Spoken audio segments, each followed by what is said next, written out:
Hello guys, welcome to a brand new series I'm starting, Coding.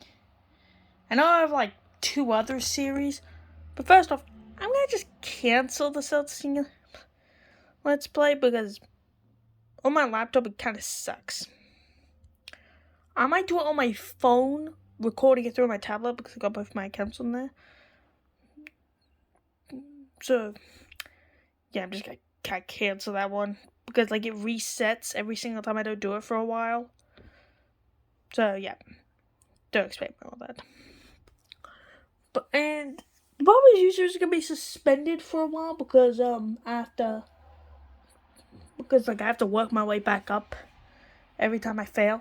So yeah, expect like a hold on that series. But anyway, it's something to kick back up. Start off of this channel with coding. This is one of my hobbies. So yeah, I'm going to first off explain every single block, and I may do a tier list. Blocks. I'll explain what they do and do some tutorials. But most of them are going to use projects from other YouTubers. So yeah. And by the way, if you look at all these things, you might notice I have more stuff than usual. That's because of Scratch add-ons. You can see it under what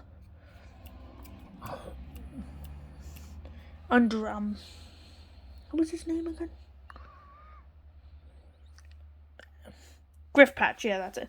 You can see Griffpatch recommends this. May have added a little too much stuff, but hey, makes everything look nicer. At least I think. So yeah, let me just explain basically everything about Scratch. Excluding all the stuff like the sound volume and this display, I won't explain any of that. Yeah, so green flag clicked, just starts the project. Sometimes. Explain why later. So this allows you to rename the sprites, like you can name it Yeller. It's one of my most common nicknames on Roblox especially. This allows you to change the X position, left and right, up and down. The screen is 480 pixels, left to right. So this can go from negative 240 to 240. And this one can go from this, the top and bottom is 360, like a circle. So it can go from 180 to negative 180. This shows the sprite. This changes the size. Like if I set the value to 200. No, not 2,400. That's shrinks. And if I do 50. No, if it's 200, it grows, but if it's 50, it shrinks. Keep it here. This allows you to direction either this or rotating this thing. The preset angle where everything is facing up is 90. And you might see these rotation modes. The one I'm using currently is all around, but if we change it to left and right, now the sprite faces left or right. It flips it. Then there's the don't rotate style, which does what it says, and the sprite just never rotates. Which is useful in most situations, actually, like collision detection, because like even flipping it is bad in collision detection. So yeah, that's basically it. I'm ignoring this one's sounds. I should put some sound in here. Wait, what's the volume at? A little too loud. Yeah, it makes sounds. You can import your own. You can also import your own sprites. Import sprites. You can get your own sprites from the library. You can pay your new sprites. You can just this picks a random sprite, and then you can upload a sprite. Yep. And you can do a bunch of things. You can make it faster, slower. You can change sound. You can make it fade in. This clears. You can fade out. You can run it in reverse. You can make it sound like a robot. You can make it repeat. This allows you to copy the part of sound you selected this.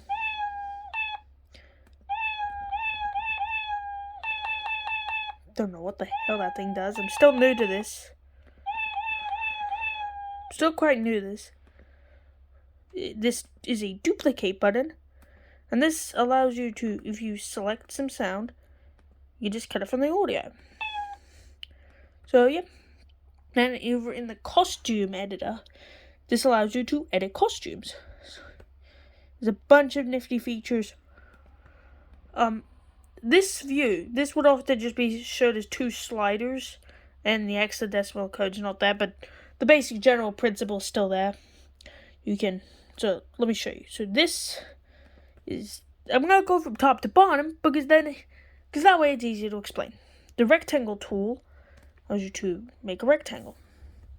However, if you hold shift and drag it, okay, that was kind of hard, you make a perfect square. It also works with other tools. And if you hold Alt and drag this, it stays centered. Okay, that's kind of hard. So I'm just gonna set rectangle. You can press delete button to delete it. Can't do this on mobile. The oval tool. This is back, that's copy, that's paste. You can flip. You make it forwards, backwards, go to the front, go to the back of the image. That's a line tool. Yeah, I'm just gonna include a bunch of everything. Yeah, just like this sprite's gonna be a bunch of everything. I'm gonna explain that more later. The text tool allows you to make texts.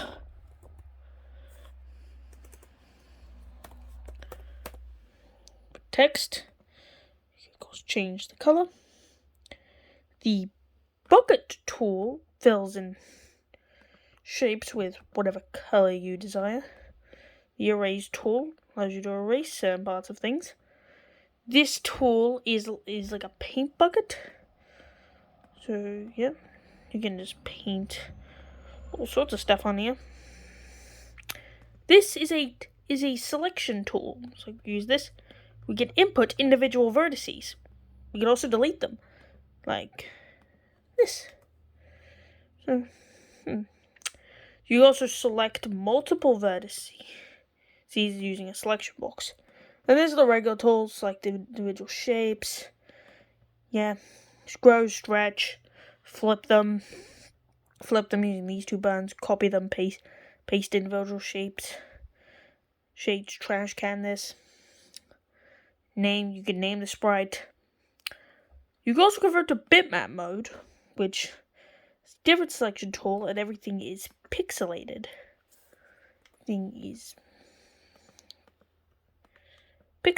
Also, you can't select everything. Back to vector mode. Now everything's janky. Yeah, by the way, fun fact, if you convert to bitmap, then the bucket tool works to cover the whole screen. I don't know why. Yep, that's basically it. Now, onto the code tab. This is the main tab you'll see used over and over again. This is the main feature. Of course, you can name your projects, save them as a copy, you can load to computer, save to computer, settings, editor, that sort of stuff. But this is the main part about this whole thing. This is where everything comes together. By the way, the pen extension added it's just a feature I have. Okay, so don't judge it. So let's go through every single block. This is the move block. It moves it in that much steps. The fun thing about it is it's directional. Like if I face the cat to me, it's that way, it goes that way. By the way, I'm just going to do it all around. So yeah, it moves in that direction. And of course you can change it to whatever number it's in here. 200, moves 200 steps. You can also drag the cat on the stage. I guess. Let me just reset everything.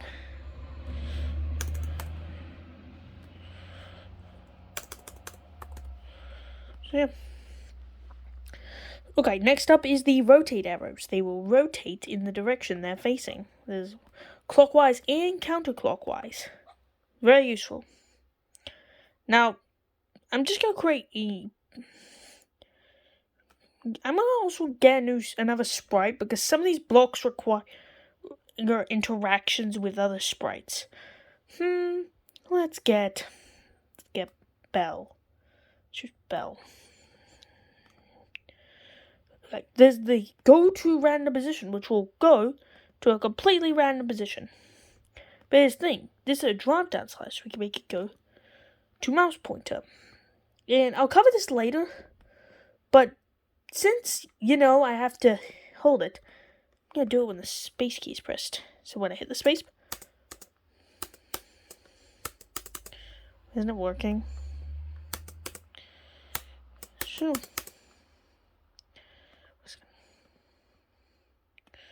No, it should have.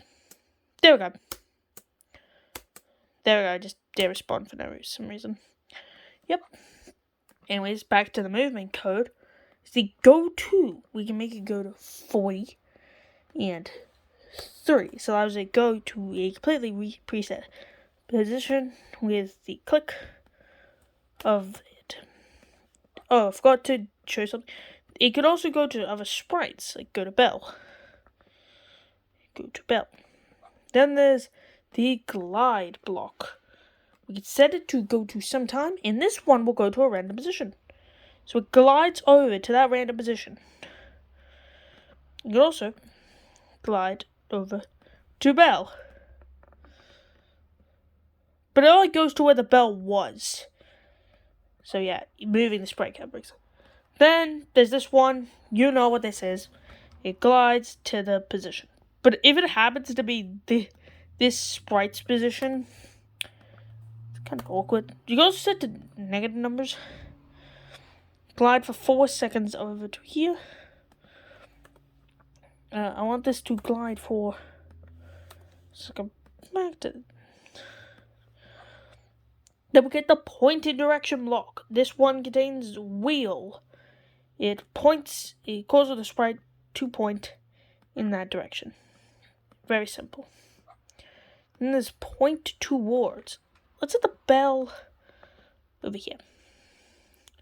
We can make it point to the mouse pointer. So it goes to the direction mouse pointer. We could also to Belle. And to a random direction. The change x.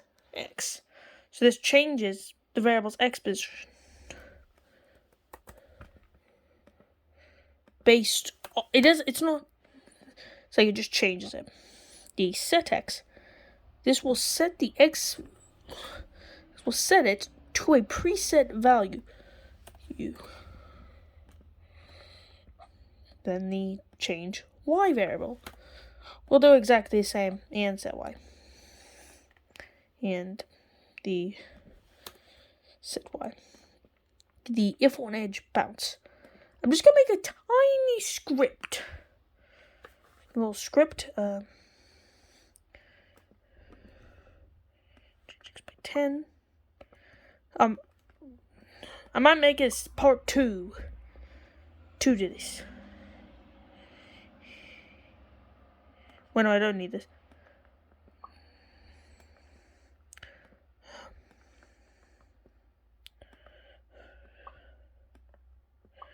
Watch what this does. It bounces. Hold up, let me just it's kind of hard to see what's happening. So I'll go to the direction-based one. Look, see? If he runs to the edge, he turns like 180 degrees or something, and then he continues to walk back.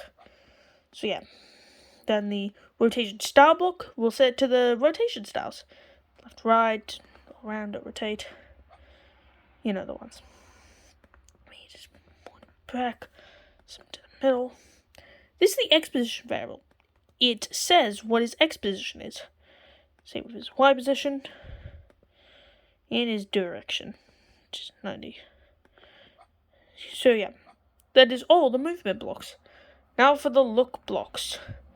Say hello for 2 seconds, which causes him to say hello. The say block just makes him say it.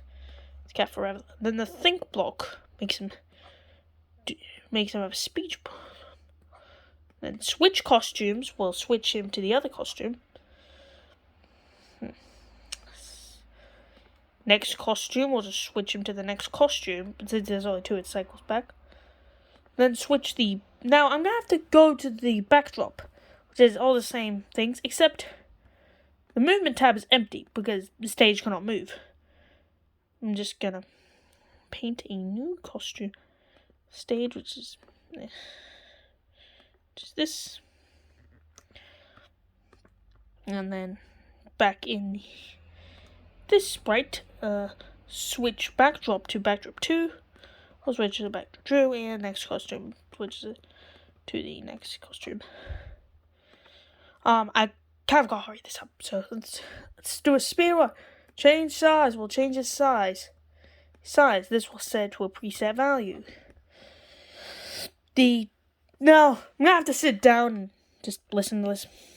So the color effect, change color effect by 250. We'll change its color by 250. The fisheye effect makes them bulge out a bit. The whirl effect will cause them to spiral. The pixelate effect will cause them to be pixely. The mosaic effect causes him to duplicate. The brightness effect changes how bright he is, and the ghost effect changes how transparent he is.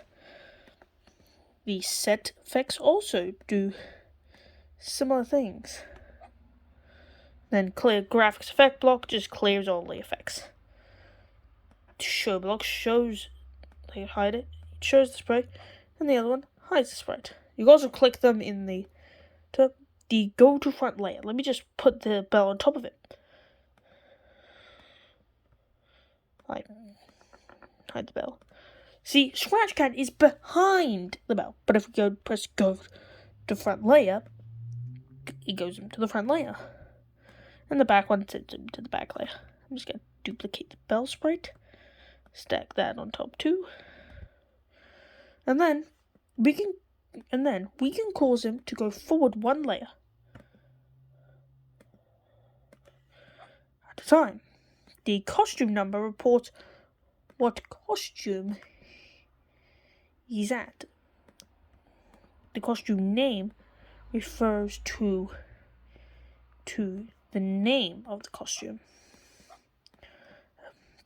The backdrop number reports the backdrop's costume and name. You get the drill. The size reports how big the sprite is. So I've been point down.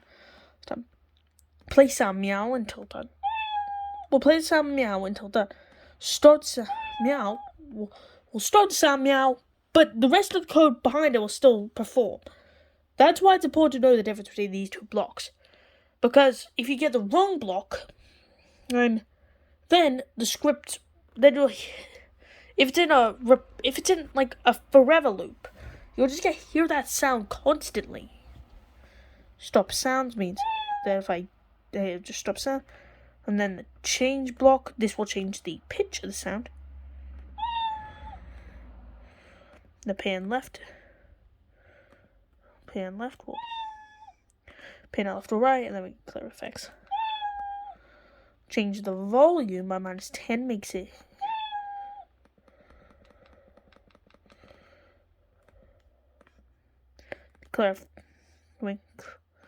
clear sound effects. Then set one just sets back the volume slider. Now it's time for the hat blocks. The hat blocks will do so. This will start code when the green flag is clicked.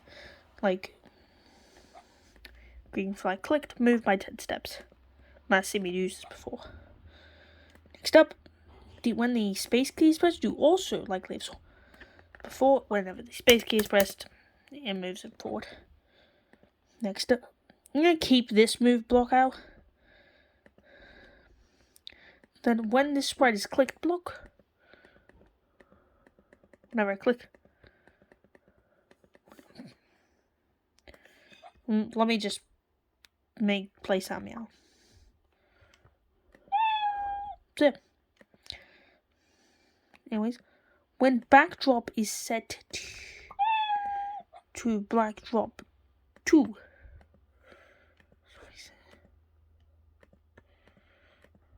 let me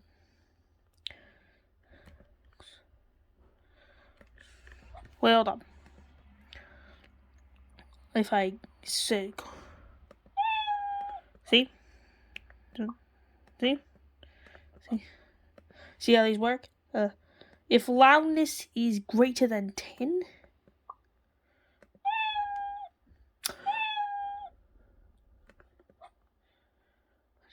and then the when message block.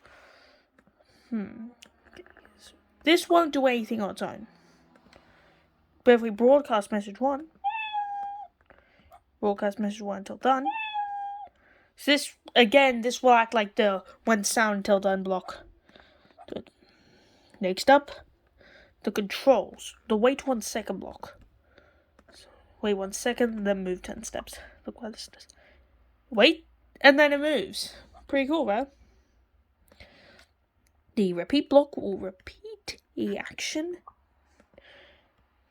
Like that. Creates an animation. The forever block. Let me add this in. We'll do this thing all day long, because it's never going to end. The if block will cause it if a condition is met. I will again cover this fairly soon, but for now, if the space key is pressed, hold down space key, then press it. Let me put this inside a forever loop. See? The if else block. Let's say if space key pressed, then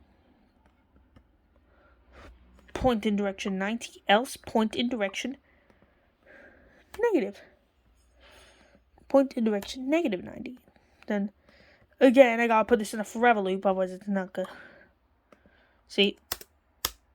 Whenever I hold down the space key, points left. Pretty cool. Then the wait until block waits until a condition is met. By the way, if something doesn't have anything in it, it presumes false. If it's not, then it presumes true. So if we wait until the space key pressed, flips, but then the code stops running. Cool. The repeat until block. This will repeat until this condition is met. Repeat until this, and until we do that, move 10 steps, and then if on edge bounce. So this will act like a forever block until I hit space. That code stops running. It's pretty cool. This could work for any condition. The stop all script will stop the whole project, equivalent to pressing the red flag. This script will stop this script and stop other scripts. Will stop every other script except for this one. Then we got these 3 blocks. These 3 blocks are all related, but don't put these together. That's a common scratch book. I'm actually gonna have to put this in a part 2. Part 2. There's no more real blocks. That's gonna be part 2. Okay. So the create clone of myself block. Look what happens when I do this. There's a clone of him, and we can delete this clone. Move him around the screen. Just put this in an event block. When space key pressed, the clone will be deleted. Clone, delete this clone. Which means we could also do this when I wait 1 second, then delete this clone. Then look, see. You also create clones of other sprites. Like create a clone of Belle. Should create a clone of... Yeah, there's plenty of clones here. Oh god. That's a lot of Bells. Oh yeah. That's the create clone of myself. These aren't regular sprites though. They only run when they don't... You check if they're clones. Okay. Now we only got a couple categories left. Sensing, operators, variables, lists, my blocks, and the extensions. That's actually still a lot. But, yeah, I'm running out of time, so stay tuned for part 2. I can make a whole series of just listing these blocks. What they do. What I'm doing in my life. So, yeah. Stay tuned for that, I guess. And yeah, goodbye. Yeah, goodbye.